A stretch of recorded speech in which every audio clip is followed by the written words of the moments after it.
Right now at noon, today marks the first day back to school. We hear from one little student about what they anticipate for the upcoming school year. And we are tracking dangerous heat across the area with excessive heat warnings out there and alert days now through Thursday. We'll talk about how hot it's going to get coming up. Plus, Pittsburgh police are asking for the public's help to identify potential suspects in a fatal shooting that occurred over the weekend. The four states' most watched news starts now. Good afternoon, and thank you for joining us on KOAM News at Noon. I'm Caitlin O'Shaughnessy, and today's top story. Kansas Highway Patrol is asking for the public's help to identify witnesses in a fatal hit-and-run collision that occurred Saturday night. The collision occurred at approximately 11:34 p.m. on eastbound K66 at milepost 2.9 on the western edge of Galena. A pedestrian and a 2017-2018 Ford Raptor truck were involved in the crash. The truck is believed to be light in color, possibly maroon or red. If anyone has any information regarding the vehicle in the fatal collision, contact Master Trooper Nick Reddy at 620-431-2100. Pittsburgh police say a man is dead after an early Sunday morning shooting outside of a bar. It happened by Jimmy B's Bar at 202 North Locust Street around 1:15 yesterday morning. The victim has been identified as 36-year-old Justin Krogan of Pittsburgh. Police believe the shooting was an isolated incident that may have stemmed from an argument. There's been no word on a suspect or of anyone in custody. However, they are asking the public for help identifying the people of this photo that were at the bar. If you have any information, contact the Pittsburgh Police Department. And there was also an early Sunday morning shooting near a bar in Joplin. This one happened around 1:30 Sunday morning in the 500 block of Joplin Avenue. Police say a patrol officer heard a gunshot, responded, and found a man with a gunshot wound. The victim was taken to the hospital where he was last reported in critical but stable condition. JPD is asking anyone with information to come forward. And now let's take it over to Chris Warner, who joins us with today's first day back at school forecast. Yeah, we actually have an alert day now through Thursday because we are talking about dangerous heat out there with heat index values as high as 120 degrees, and it is already beginning to heat up across the area. We have excessive heat warnings across the entire area. Now, Wichita and Springfield offices have gone ahead and thrown these out until 10 o'clock Thursday night. And for Tulsa, it'll run this excessive heat warning in northeast Oklahoma runs through 8 this evening and comes back tomorrow and runs through 8 tomorrow evening as well. And of course, I would not be surprised if that continues to get extended as we go through the week. Yesterday started the day at 76, tied a record set back in 2003 at 101. And I wouldn't be surprised if we tie or potentially break a couple of more records as we head through this week. Temperatures right now, and this is the part that's a little tough. If you haven't been outside, these temperatures for some are a little deceiving, like Pittsburgh at 92, 93 Lamar and Carthage, 91 in Monette. But when you factor in that humidity and that dew point, these temperatures are considerably different with the heat index values. But look out to the west where they're already soaring. We had 99 in Neodesha, 97 Yates Center, Chanute, 99 Parsons, 95 Chatopa, Miami, and sitting at 94 in Joplin. So what we're keeping an eye on through the week, we have the alert days again through Thursday for the dangerous, potentially deadly heat out there as the heat index values remain close to 120 degrees, and we're going to be staying dry for the next several days as well. We're going to take a complete look at your forecast, and believe it or not, there is a bright light at the end of the tunnel. We'll talk about that as well here in a few more minutes. Caitlin? Thanks, Chris. Well, budget planning is underway for the city of Joplin. A public hearing on the city's proposed budget will be held at the city council meeting tonight at 6 p.m. In his presentation to City Council during the week's work session, City Manager Nick Edwards noted that the budget serves many purposes. It is a policy document, a financial plan, an operations guide, and a communications tool. It lays out the projects for the year, and the city's fiscal year runs from November 1st through October 31st. And we have a traffic alert for all you commuters. Beginning today, there will be lane reductions on I-49 in McDonald County for pavement repairs. Crews will be repairing I-49 pavement in both north and southbound lanes from 7 a.m. to 5 p.m. Monday, August 21st through Friday, August 25th. Traffic impacts will be reduced to one lane where crews are working, so expect delays during high traffic volume times, and drivers are urged to find alternative routes if possible. Today is the first day of school for Joplin students at Soaring Heights Elementary School. We spoke to one fifth grader about why it's so important to start the first day of school on the right foot so it may lead to a great school year. That fourth grade last year was the best, and I was in fourth grade last year, and so I was part of that, and now we want to make fifth grade the next level and then keep going and keep going. So when the students enter the building, it kind of feels like the reward that we have someone who we actually get to share all this knowledge and all this planning, and we've worked so hard to connect and figure out ways to help them grow. We'll hear more from EJ and his teacher on KOAM News at 5. And that's a look at today's top stories and weather in the four-state region. Up next on KOAM News at noon. After pounding Southern California Sunday, the remnants of Tropical Storm Hillary are still posing serious risks. We'll have the latest details on her destruction. And later, we're making Asian honey garlic chicken in the Mr. Food Test Kitchen. Stay tuned. After pounding Southern California Sunday and other parts of the Southwest, including Nevada, the remnants of Tropical Storm Hillary are still posing serious risks today.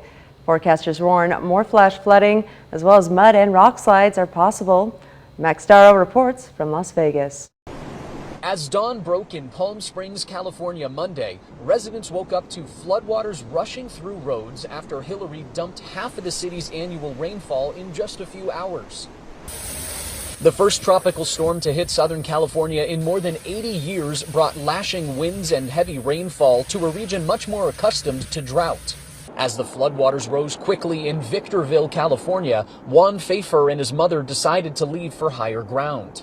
All that started within an hour or two and then just kept piling up, and the water keeps coming further back up the street. The storm has already triggered mud and rock slides like this one in Sheep Canyon, California. That is all avalanche debris. In Los Angeles, where the storm flooded freeways, schools are closed today. As you know, sometimes damage can occur in the hours and days after a storm hits, so Angelenos should continue to stay vigilant. And it wasn't just California. Floodwaters from Hillary gushed through this casino parking lot in Las Vegas. Here along the Las Vegas Strip, the worst seems to be over. The storm has been downgraded, and the National Hurricane Center expects it to dissipate later today. Nevada's governor had called up the National Guard ahead of the storm. And in Yuma, Arizona, 60-mile-an-hour winds knocked down trees and power lines, leaving parts of the city without electricity. Max Darrow, CBS News, Las Vegas. In addition to Hillary, a 5.1 earthquake shook Southern California Sunday afternoon. The quake was centered near Ojai, just north of Los Angeles. No significant damage has been reported. And the GOP candidates for president will debate on Wednesday for the first time, but the frontrunner, former President Donald Trump, says he won't be there. A new CBS News poll shows that Trump's fourth criminal indictment is not hurting his popularity.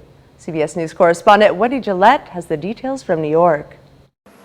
Former President Trump made his latest campaign appearance in Tennessee, holding a fundraiser late last week.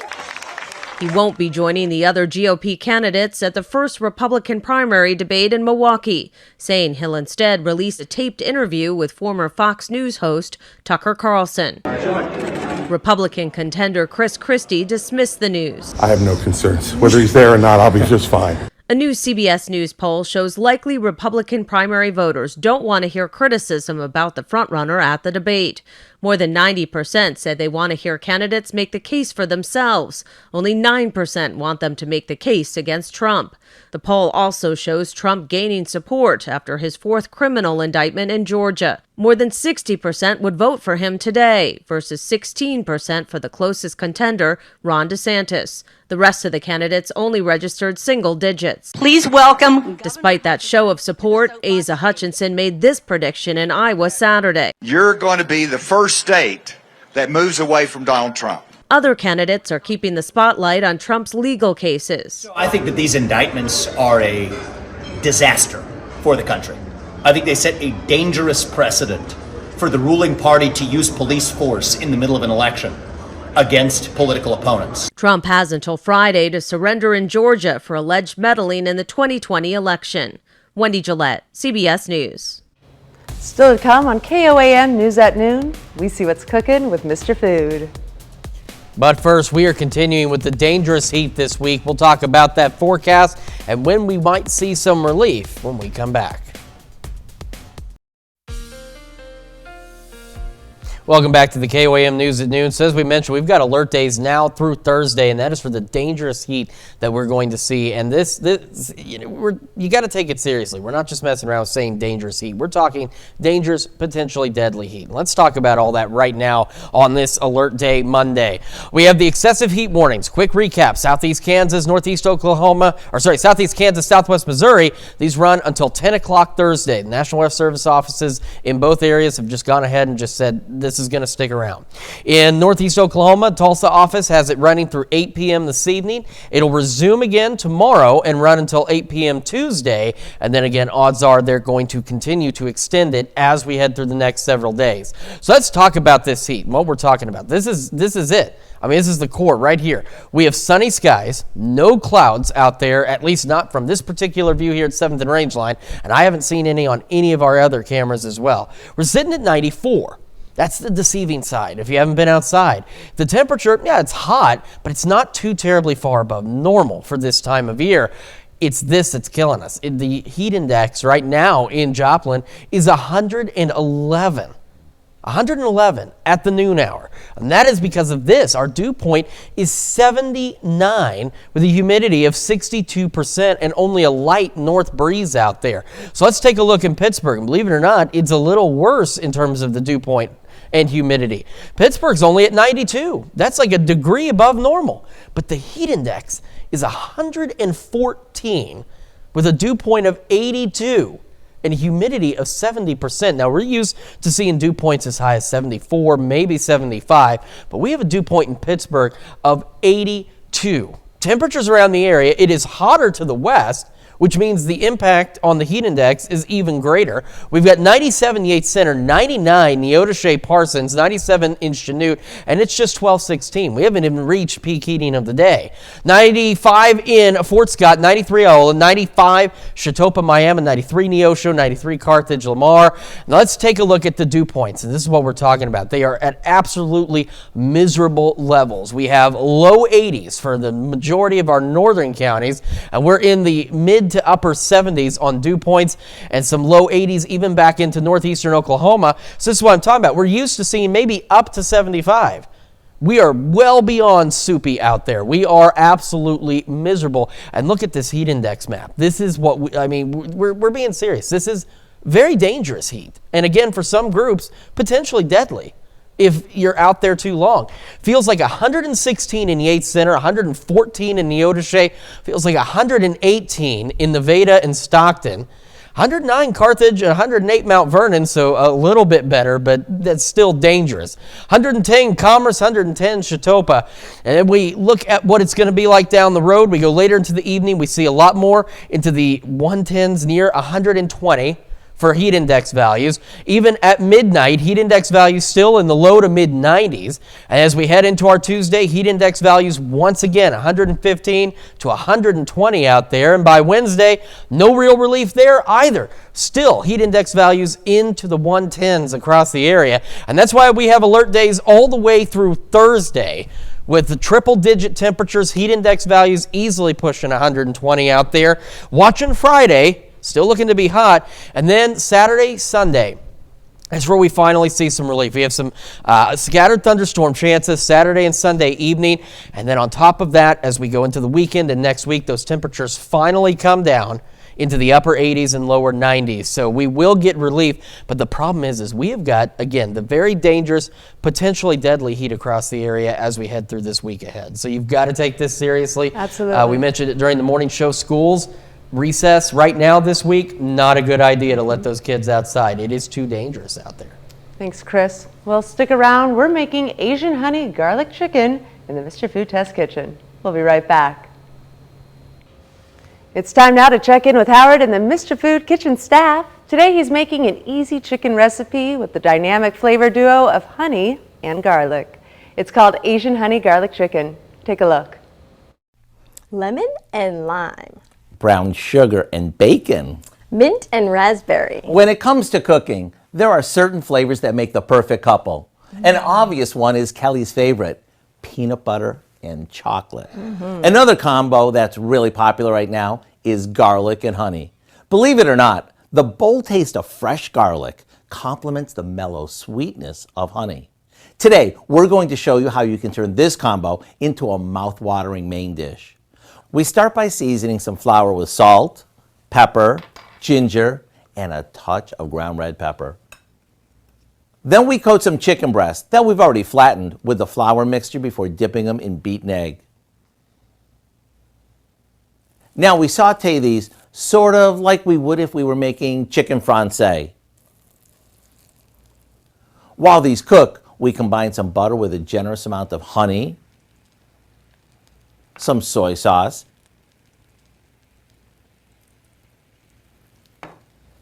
and our minced garlic.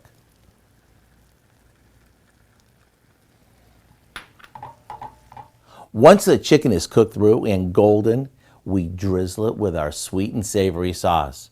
To get the recipe for our brand new Asian honey garlic chicken, all you have to do is visit our website. I'm Howard with Kelly in the Mr. Food Test Kitchen, where today we found the perfect pairing way for you to say, ooh, it's so good.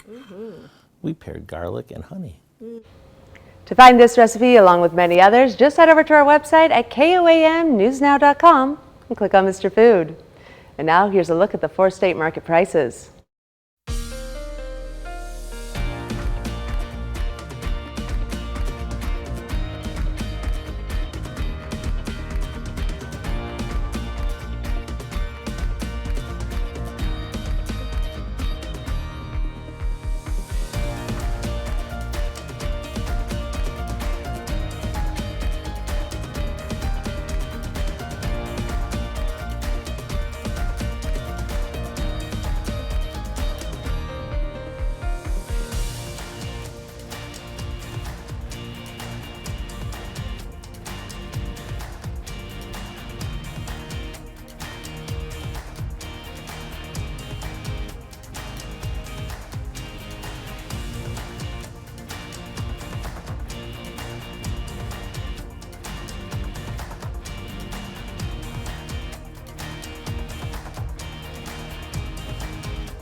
Alert days now through Thursday, excessive heat warnings in place, and this is why we got heat index values approaching 120 out there right now.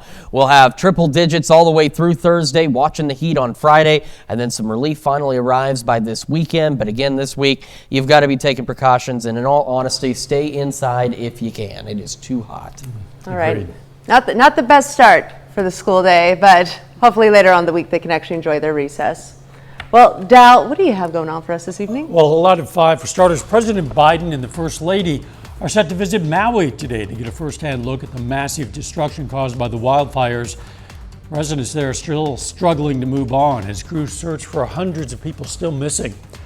Plus, the historic Reddings Mill Inn is off the auction block and under new but old management. And it's a new year with new lessons as schools are back in session. We're going to take you to the excitement of the first day. Hope you'll join us. KOAM News at 5. All right. Thanks for joining us for KOAM News at noon. We'll see you right back here at 5.